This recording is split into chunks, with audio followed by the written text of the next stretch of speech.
You're going to scroll past this, make a coffee, and let another ordinary Tuesday quietly dissolve, like you've got 10,000 more days just like it. You don't? And the day that finally lands, everything you've been putting up with starts to look insane. Think about what you did yesterday.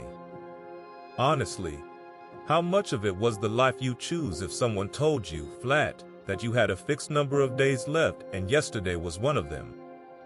The commute you hate, the argument you already know the ending of, the job that drains you for reasons you stopped naming 2 years ago. You tolerate those things because you assume, quietly, without ever doing the math, that there's plenty of runway left. That assumption is doing more damage than any single bad day.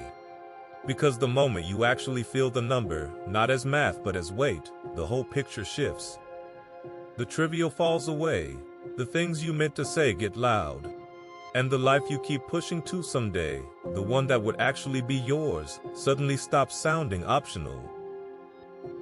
An emperor wrote this down while he was dying on a plague-ridden frontier. We'll get to him.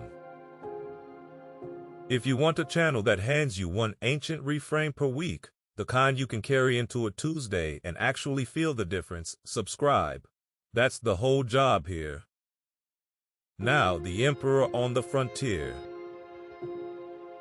Marcus Aurelius spent the last decade of his life camped along the Danube, managing a war he didn't choose while a plague gutted his legions from the inside.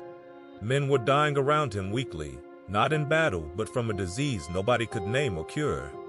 And in a tent, by lamplight, he kept a private notebook. Just a man at the edge of his own mortality, trying to stay honest with himself about how to live the next morning. And into that notebook he wrote one line that still cuts straight through 20 centuries of noise.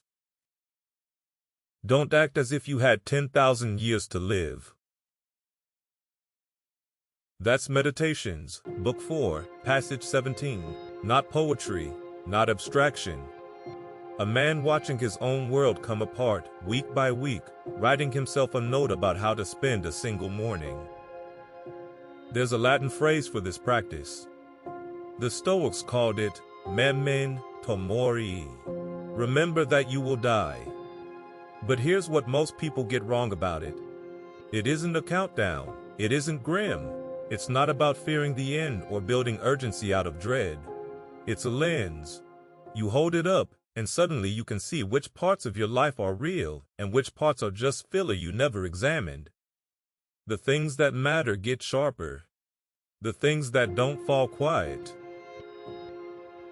Marcus had a second line earlier in the same notebook, and it's sharper.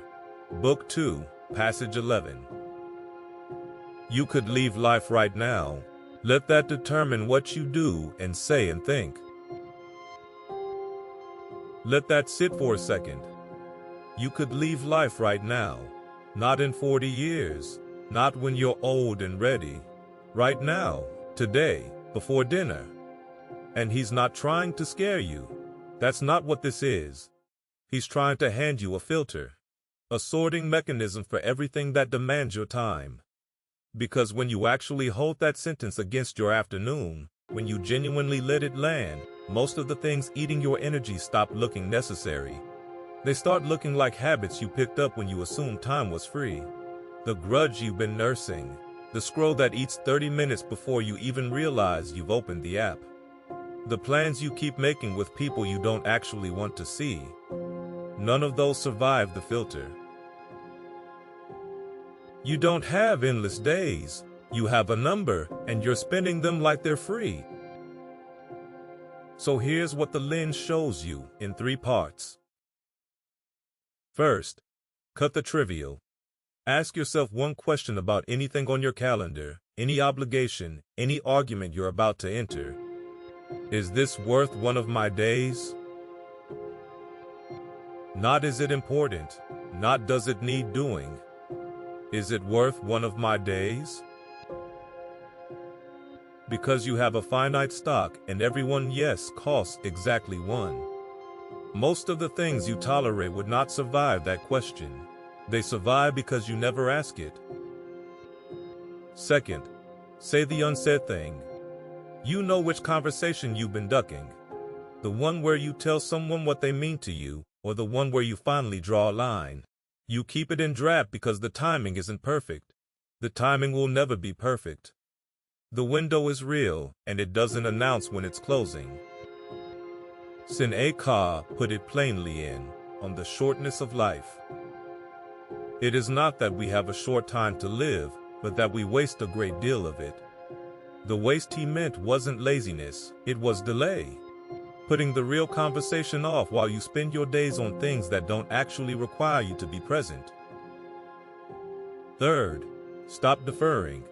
The life you keep pushing to someday, the trip, the move, the work you'd actually choose, that life isn't waiting for you. It's losing days at the same rate you are. Someday is not on the calendar.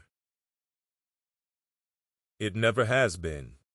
The only version of your life that exists is the one you're inside right now. This one, today. I want to be careful here because this idea gets hijacked constantly. This isn't a productivity hack in a toga. It isn't about cramming more into your 24 hours or optimizing your morning routine or squeezing more output from a tighter deadline. The point is not to do more. The point is to stop spending days on things that aren't yours.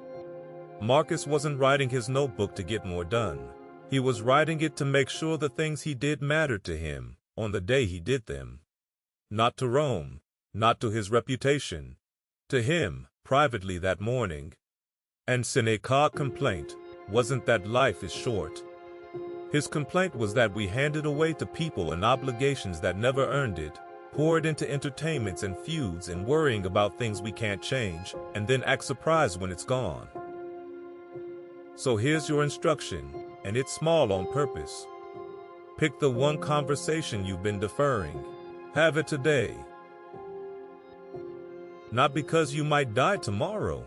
That's the cheap version, and it misses the point. Because today is already one of your days, and that conversation is worth more than whatever's currently in its slot. You don't have to overhaul anything. You don't have to write a bucket list or quit your job or count your remaining Tuesdays on a spreadsheet. Just hold the lens up once, today, to one thing. Is this worth one of my days? If it isn't, set it down. If it is, give it your full weight. That's the whole practice, not a system. A single question asked honestly once. You don't have endless days. You have a number, and you're spending them like they're free. Subscribe if you want one of these to land in your week, every week, the kind that actually changes a Tuesday. Daily Stoic mentality. Ancient wisdom for the modern mind.